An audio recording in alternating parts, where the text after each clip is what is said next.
So, in the last lecture, we looked at how the Glorious Revolution of 1688 can be interpreted in Marxist terms as the seizure of state power by the bourgeoisie, and how their taking of this power led to the expansion of the enclosures in England, in other words, the dispossession of peasants engaged in subsistence farming to clear the way for large-scale capitalist agriculture, and also led to the expansion of the plantation economy in the Americas, as the slave trade was deregulated and thus massively expanded as a result of the Glorious Revolution. Now, in this lecture, I want to look at how all of this was linked with the ideas of the time, and specifically with the emerging ideology of liberalism. And I want to do this by focusing in particular on the, if you like, founding father of liberalism, John Locke. So we've spoken a bit about John Locke in class, and you should now be familiar with his ideas of the social contract and natural rights. So just pause the video here and remind yourself, what were the three natural rights that Locke identified? Okay, did you get them? The three natural rights he identified were the right to life, the right to liberty, and the right to property. Now, the first of these two, in my opinion, were nothing especially new. The right to life, for example, Locke was hardly the first genius to come up with the idea that people should be allowed to live. Likewise, the idea that people should be allowed to be free was not exactly a Einstein-level revelation. Although, to be fair, the idea of religious toleration in particular had certainly not been the mainstream philosophy in medieval Europe, where Jews, Muslims, and even heretics within the Christian faith had been mercilessly persecuted.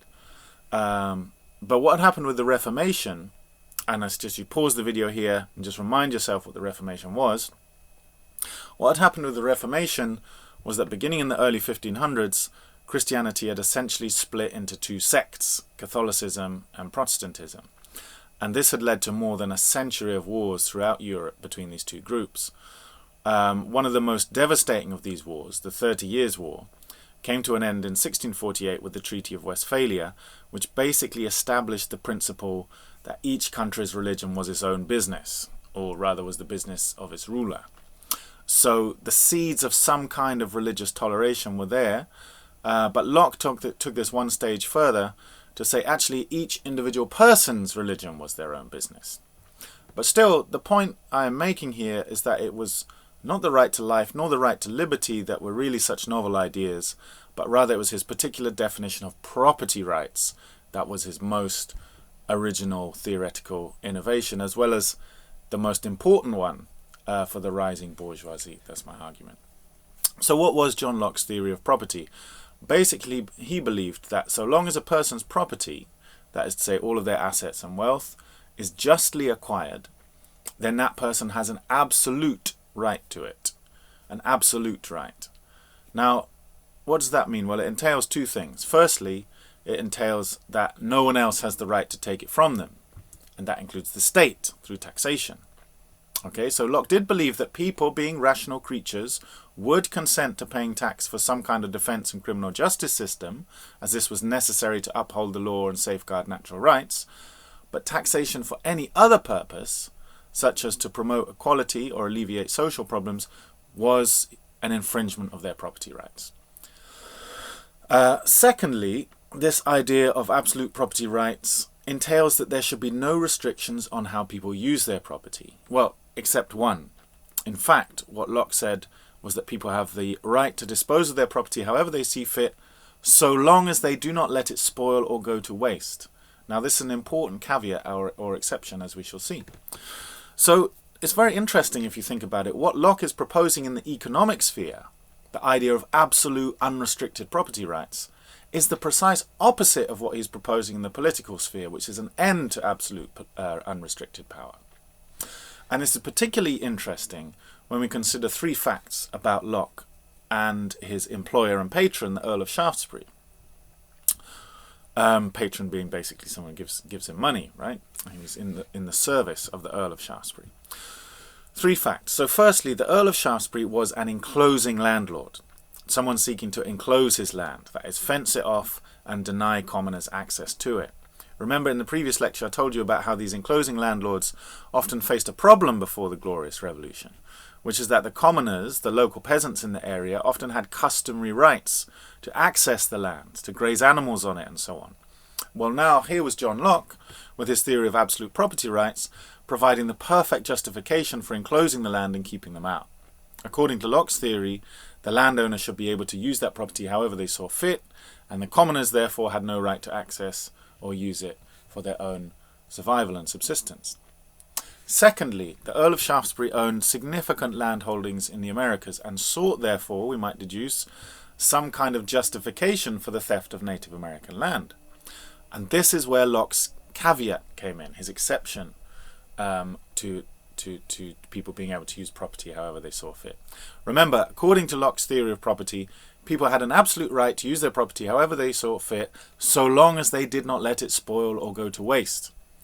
If they did let it spoil or go to waste, and he defined that very precisely as if they did not make the most profitable use of it, did not, in other words, maximize its commercial value, then they lost their right to it.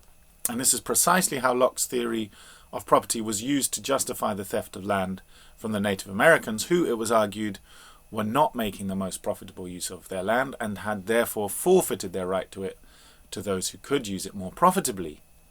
In other words, to European settlers such as the Earl of Shaftesbury. Indeed, Locke wrote that if Native Americans should resist this theft of their land, then they should be seen as, quote, one of those wild savage beasts with whom men can have no society nor security, and who, quote, therefore may be destroyed as a lion or a tiger. And thirdly, John Locke himself was a shareholder in the Royal African Company. Now just pause the video here and remind yourself what the Royal African Company were trading. So the Royal African Company were actually trafficking kidnapped human beings captured in Africa and shipped to the plantations in America. But for Locke, they were not human beings endowed with natural rights. After all, rather they were property, and therefore their owners had an absolute right to dispose of them however they saw fit.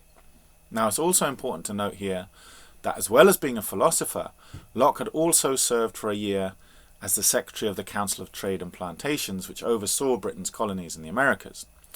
And remember too that he was in the employ of the Earl of Shaftesbury, who was a major landowner in the province of Carolina, leading many historians to believe that it was actually John Locke who drafted the notorious Constitution of Carolina, which gave slave owners the power of life and death over their slaves, giving them the legal right to torture and even kill them.